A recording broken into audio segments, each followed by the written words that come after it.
증가율로만 보면은 초고자산가가 훨씬 더 빨리 늘고 있습니다. 오히려 자산가랑 고자산가는 유사하고 거의 이제 증가율이 비슷하고 네, 초고자산가가 이제 훨씬 더 많이 오른다. 한국 부자 이제 KB에서 부자 보고서 이제 얘기를 하는데 이제 살짝 다뤄볼게요. 자, 일단은 KB 보고서에서 한국 부자를 정의를 할 때 이제 뭐라고 정의를 했냐면 금융자산 10억 원 이상 보유자를 기준으로 합니다. 자, 그래서 이제 부자수 변화를 보면 진짜 이거를 우리가 좀 한번 봐야 되는데 물론 이게 돈이 풀리고 뭐 인플레이션도 있었고 뭐 여러 가지를 생각해 볼 수는 있지만 굉장히 그래도 '부자가 되는 분들이 많이 있구나.'라는 생각을 많이 하게 됐어요. 이 부자수 변화의 경우에 2011년 기준으로 했을 때 13만 명이었는데 금융자산만 10억 원 이상 보유하신 분들의 경우에 2025 년에 47만 6천 명으로 증가를 했습니다. 한 15 년간 3.7배 정도 증가를 했다. 그리고 연평균으로는 9.7% 정도 증가를 했다고 하고요. 인구 대비로 보면은 전체에서 2011 년엔 0.27%에서 2025 년에는 0.92%로 늘었습니다. 그러니까 딱 상위 1%인 거예요. 금융자산 10억 정도를 갖고 있는 분들이 한 상위 1% 정도 되는구나. 이렇게 이제 알 수가 있죠. 그리고 뭐 금융자산 10억 있다고 하시는 분들은 보통은 네, 부동산 같은 것도 갖고 있으신 분들이 많기 때문에 물론 주식만 하시는 분들은 좀 예외지만요. 부동산까지 가진다고 보면은 이분들은 한 자산이 한 30억에서 50억 사이이실 것 같아요. 이 총 인구의 연평균 증가율이 0.5%인데 요거와 비교해도 부자가 꽤 많이 늘어나고 있네라는 걸 알 수 있다. 그래서 이제 부자 증가 현황은 이렇게 됩니다. 근데 이제 증가율이 제일 높았던 시기는 2019년이었다고 해요. 그다음이 이제 뭐 16년, 18년, 13년, 17년 이랬다고 합니다. 그래서 이제 19년부터 이제 18년 요때가 이제 제일 좀 되게 그 기억이 많이 나고 또 2013년의 경우에도 요때 그 부동산이 좀 회복기로 접어드는 시기이기도 했고 처음으로 이제 진입하던 시기죠, 정확하게는.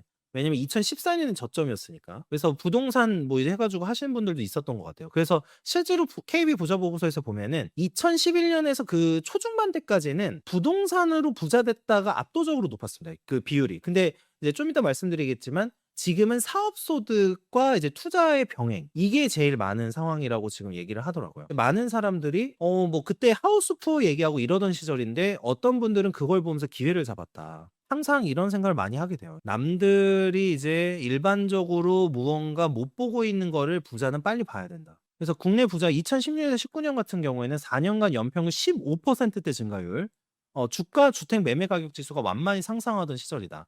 사실 2017에서 19년 같은 경우에는 이게 완만한 상승 수준은 아니었잖아요. 그쵸? 부동산의 경우에 이때 완만한 수준은 아니었고 그 장도 주식장도 이때 막 바이오 날아가던 시기죠. 이때 국민 소득이 1 인당 GDP가 35,000달러 찍고 이때 환율도 좀 안정돼 있었기 때문에 계속해서 좀 많이 사람들이 좀 부자가 돼 가던 시기죠. 2020에서 25 년부터는 좀 증가율이 둔화가 됐다. 24년에 1.1%, 25년에 3.2% 증가에 그쳤다. 21년에는 38,000 불까지 올라갔다가 지금 이제 36,000달러로 하락한 상황이고요. 자산 규모별 변화에서도 자산가 10에서 이제 100억 원 미만으로 분류를 했고요. 이 보고서에서는 고자산가를 100억에서 300억 정도로 봤고 초고자산가 이제 300억 원. 이분들은 뭐 부동산까지 한 1,000억 있으실 거예요, 거의. 500억에서 1,000억 정도는 될 거예요, 아마 적어도. 그래서 요런 분들이 이제 부자라고 해서 하면서 자산가, 고자산가, 초고자산가 요렇게 이제 나눠서 분석을 했는데 2020년 기준에는 자산가가 아까 이제 10억에서 100억 사이죠. 32만 4천 명이고요. 고자산가가 2만 4천 명, 초고자산가가 6천 명이었는데 25년에 어떻게 됐냐면 자산가가 43만 2천 명, 고자산가가 3만 2천 명, 초고자산가가 11,000명입니다. 엄청 많이 늘어났죠. 물론 뭐 돈이 풀리고 이런 것도 당연히 영향을 많이 줬을 거고. 저는 여기 레벨이 이제 지금 그 사실은 강남 3구에 있는 주택을 편하게 구매할 수 있는 수준의 자산가들이거든요. 요게 이제 명수를 보면 뭐 가구수랑 직접적으로 비교하기가 좀 어렵기는 한데 이분들이 사실은 지금 서울에서 주택을 사고 있는 주요 수요층이겠구나 이렇게 생각을 좀 할 수 있는 것 같아요. 그리고 솔직히 주식하시는 분들 다 아시지만 주식하는 분들은 지금 많은 분들은 뭐 1,000만 원, 1억 정도 투자하시는 분들이 많지만 사실 실제로 그 주가를 움직이는 분들은 외국인 자본하고 뭐 개미 중에서는 슈퍼개미인데 슈퍼개미가 많지는 않으니까 아무래도 기관하고 외국인들이 제일 수급을 좌지우지하잖아요. 근데 이제 그 와중에 이런 부자들이 있죠. 그 부자들은 이런 흐름까지 알아서 뭐 개미로 성공하신 분들의 경우에는 이제 투자를 하시는 분들이 많이 있고요. 근데 자산 규모별 증가율을 보면은 자 이게 이제 지금 사실 그 양극화를 좀 보여주는 부분인데 자산가들도 많이 늘었고요. 고자산가도 늘고 초고자산가도 늘었는데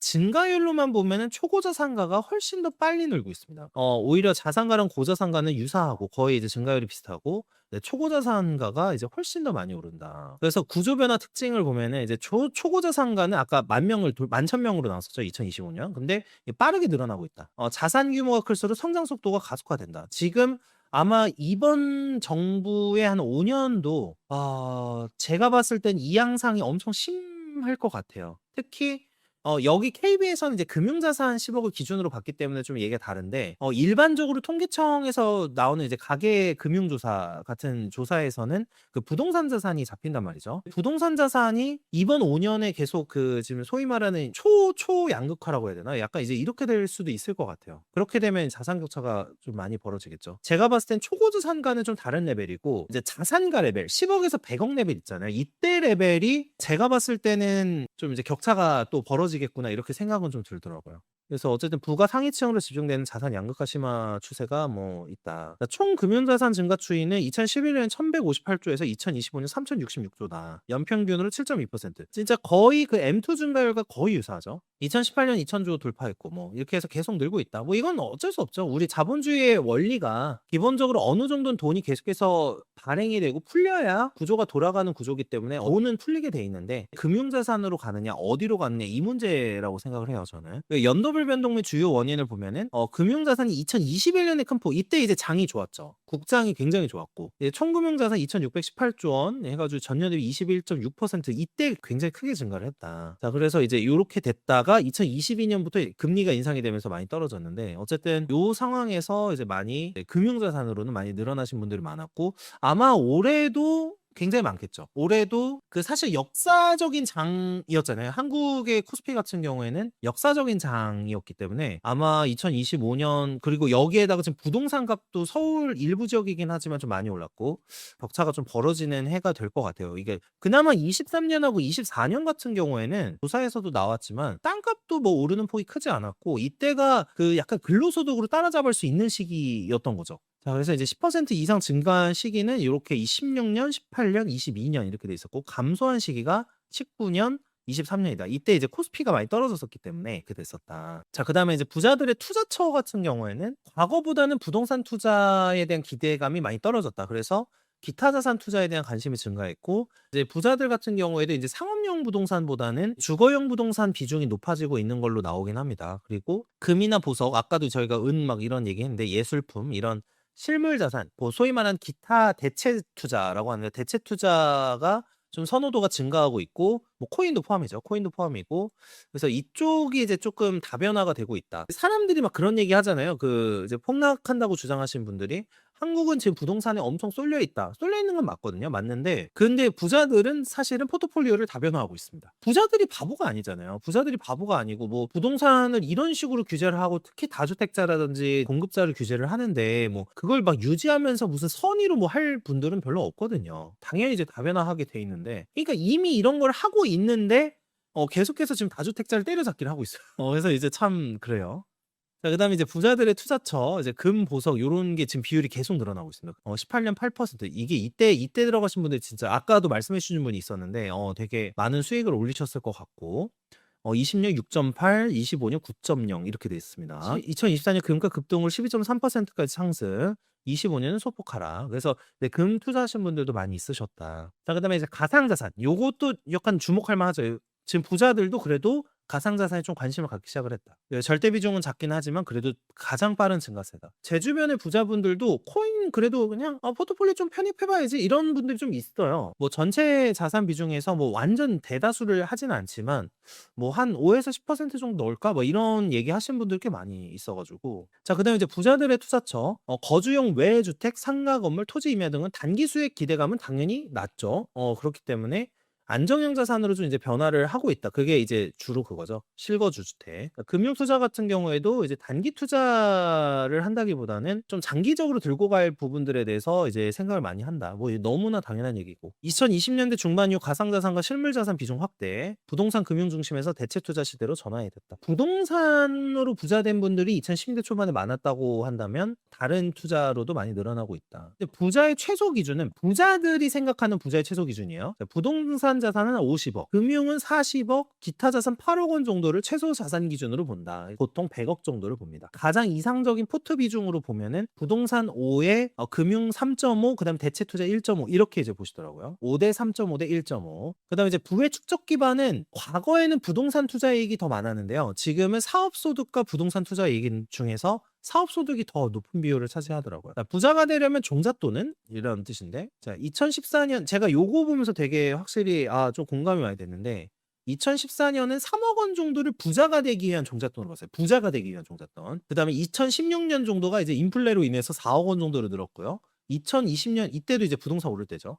20년 이후에는 5억 원 정도. 그래서 10억 원 이상으로 응답하는 비율의 경우에도 2014년에 16%에서 2025년에 35.5%로 증가하고 있습니다. 부자가 되려고 하면은 종잣돈은 한 이 정도 있어야 돼. 근데 제일 많이 대답하는 지금 다수 비율은 5억 원으로 보고 있고요. 정확하게는 5억 원 이상 10억 원 미만으로 보고 있더라고요. 요 정도 돈을 쌓으면은 부자로 가는 어떤 길을 닦을 수가 있다, 이렇게 보는 것 같고, 제가 솔직히 개인적으로 추천드리는 수준은, 저는 40대기 전에 5억에서 7억 정도를 모으면은 부자가 된다고 봐요. 왜냐면 30대 20대 때를 뭐 아무것도 안 하면서 운이 좋아서 돈을 번 건 아닐 테니까 역량이 쌓여 있으실 게 분명하기 때문에, 한 40대에서 이제 한 7억 들고 시작을 하면은 그래도 50대쯤 되면은 보통 20억에서 30억 레벨은 거의 가시는 것 같았어요.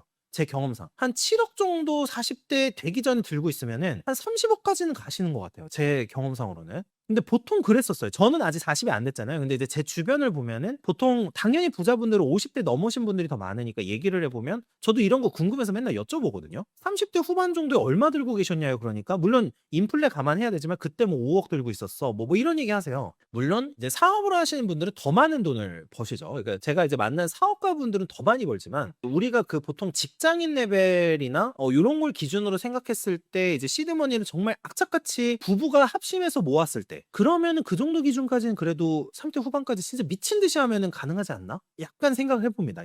자, 그다음에 부자가 되기 위해 필요한 것, 지속적인 금융 지식 습득을 굉장히 많이 얘기를 했고요. 저도 이 부분 굉장히 공감하고, 그다음에 이제 저축 투자 습관. 요게 이제 사실은 초반을 좌우하죠. 초반 이제 시드머니 모으는 부분을 좌우하고, 이제 요 두 가지가 이제 장기적으로 부자 되는 걸 좌우하는 것 같아요. 제가 이런 케이스를 참 많이 봐요. 제가 뭐 저기 영상에서도 많이 다뤄드리지만, 뭐 분양 사기를 당하신다거나 기획부동산 토지 같은 거 투자하신다든지, 물론 토지는 투자 잘하면 당연히 큰 수익이 나는데 기획부동산에 당하신 분들이 정말 많아요. 저희가 이제 실무하다 보면 그 기획부동산이 이제 쪼개서 팔기 하거든요. 땅 쪼개서 팔기 하는데 그 기획부동산 당하시는 분들 많고, 근데 이런 거는 분명히 그게 이제 어느 정도 돈이 있고 해서 시드머니가 좀 모인 상태에서 보통 그런 기획부동산 하는 꾼들이 접근을 하거든요. 그리고 대표적으로 이런 시기가 뭐냐면, 군인분들이 퇴직을 하실 때 그 퇴직연금 같은 거를 이제 군인연금이 있는데 일시금으로 지급을 받았는데 이걸 가지고 투자를 하라고 꼬신다거나, 그럴 때 이제 굉장히 사기꾼들이나 이런 그 돈 빼먹으려고 하는 애들이 접근을 하거든요, 귀신같이. 초반에 저축하고 투자하는 습관으로 시드를 모았는데 이 지금 금융 지식이나 이런 안목이나 통찰력 이게 없으면 망하는 거예요. 예, 이것 때문에 망해요, 이렇게. 거의 그거 사기랑 연관이 돼 있거든요, 이게. 왜냐면 내가 이게 사기인지 아닌지를 보려면은 보는 눈이 있어야지 사기인지 아닌지를 보는데, 이게 없이 이렇게 돈만 모으신 분들의 경우에는 이게 좀 안 쌓여요. 그래서 제가 생각해도 돈을 모으면서도 계속해서 이런 금융 지식 투자도 실제로 해보면서 좀 쌓아나가는 게 되게 필요하지 않을까, 이렇게 생각을 많이 하고 있습니다. 그리고 이제 고자산가의 경우에는 지속적인 금융 지식 습득을 얘기를 하면서 강조한 게, 일관적인 투자 태도를 유지하라. 보통 이제 주식이든 뭐 이러면은 손절매 라인을 정해 놓는다든지, 뭐 투자 태도를 정해 놓는다든지, 뭐 이런 얘기를 많이 했다고 합니다. 이게 지금 현재 부자인 사람들이 미래 부자 될 사람들에게 전하는 메시지. 이 메시지가 뭐였냐면, 역시 중요한 얘기가 계속 나오는데, 장기적 관점으로 봐라. 서두르지 마라. 욕심 부리지 않는 태도. 이게 중요한 것 같아요. 그러니까 역시 장기적으로 단타 칠 생각하지 마라. 그리고 너무 욕심 부리지 마라.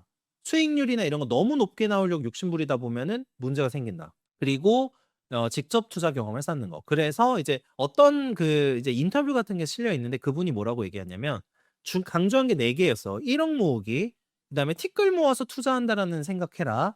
그다음에 내 돈은 맡기지 마라. 내가 투자한다. 내가 직접 투자하는 겁니다. 내 돈은 내가. 자, 그다음에 과하지 않게. 이 얘기를 한 분이 있었어요. 그래서 저는 이걸 보면서도 느끼는 게 '이래서 내 본업에서 좀 잘하는 거, 소득을 계속 높이는 게 좀 중요하다.' 이런 생각을 좀 많이 했어요. 이 소득이 높으면 높을수록 사실 안 쫓기죠. 내가 당장 너무 소득이 낮으니까 뭐 이거를 시드머니 1억 을 만들려고 하다 보니까 코인 선물 같은 이제 고레버리지 상품을 손에 계속 쥐게 되는 거죠. 뭐 그렇지 않고 내가 소득만 높이면 내가 좀 저축만 할 준비가 돼 있으면 그 시드머니가 빨리 모이잖아요. 그래서 이제 저는 그 생각을 많이 하는 것 같아요. 이것도 되게 중요한 얘기 같아서 제가 좀 담아 봤고, 사실 돈 있으신 분들은 투자를 평생 하잖아요, 평생. 죽기 전까지 하고 그러기 때문에 이게 되게 단기적 시각으로 내가 그냥 뭐 당장 얼마를 벌겠다는 관점으로 접근하지는 않으시는 것 같아요. 그래서 이걸 가지고 뭐 몇 가지 정도 고민을 해서 고른 다음에 그냥 들고 가신다거나 이렇게 하시는 분들이 제가 주변에서 많았고, 뭐 사이클이나 이런 거 보시면서 하는 분들도 좀 있고, 급하게 뭐 '이거 당장 이걸로 해서 내가 얼마를 바로 만들겠다.' 막 이런 마인드로 접근하면 좀 어렵지 않나 싶긴 합니다. 자, 그래서 뭐 경제 관련 정보 탐색을 하는데 요거를 그 또 강조했던 게 루틴화돼 있다라는 거예요. 그래서 네, 하루에 경제 공부나 이런 부분에 대해서 연구하고 고민하는 게 루틴이 돼 있고, 사실 제 주변에는 제일 많은 게 아무래도 이제 경제신문, 경제 잡지, 그다음에 뭐 저기 유튜브 뭐 구독하시는 분들도 있고, 저희 구독 서비스 같은 거 있죠. 유튜브 구독 서비스도 있고 요런 식으로 이제 하고, 대부분 이제 시간 관리를 위해서 많은 분들이 뭐 제 영상도 아마 그러실 거라고 생각을 하는데, 보통 차로 운전하거나 이동할 때 듣는다든가 뭐 출퇴근하실 때 듣는다든가, 저도 그렇게 하거든요, 솔직히. 저도 제 채널 영상 만들고 이제 다른 채널 영상 볼 때 보통 이제 일하면서 이동할 때 책 보거나 이동할 때 들으면서 간다거나 이렇게 해서 시간을 좀 절약하고, 저 같은 경우에는 이제 화장실에서 샤워할 때 틀어 놓고 이제 약간 그런 식으로 좀 짜투리 시간을 많이 활용해 가지고 하는 편이거든요. 책도 그럴 때 많이 보고. 어쨌든 그래서 이제 현실의 부자가 미래의 부자에게 전하는 팁은 결국에는 장기적으로 생각해라. 장기적으로 생각하고, 그다음에 경제 관련 지식, 그 시장을 보는 눈 같은 걸 계속해서 키워라. 루틴으로 이것도 만들어라. 그리고 서두르지 마라. 욕심 부리지 마라. 장기적으로 봐라. 이건 것 같아요. 근데 참 이거는 뭐 돈뿐만 아니라 모든 분야가 마찬가지인 것 같아요. 그러니까 돈을 버는 것도 마찬가지지만 어떤 직업을 하든 어떤 연구를 하시는 분들도 있을 거고, 연구도 마찬가지고, 인생에 뭐 진리가 있다면 여기 나오는 내용들은 다 진리인 것 같아요. 장기적인 관점에서 욕심 부리지 않지만 꾸준히 열심히 하고, 근면과 성실, 그리고 내가 해 보는 거. 남한테 맡기지 마라. 내가 그래도 하면서 계속해서 경험도 쌓고 능력을 쌓아가야 된다. 뭐 이런 내용들은 뭐 돈뿐만 아니라 거의 뭐 모든 어떤 분야에서 맞는 말이지 않을까. 자, 그래서 일단은 이제 요 부자 보고서 관련해서 얘기를 했고,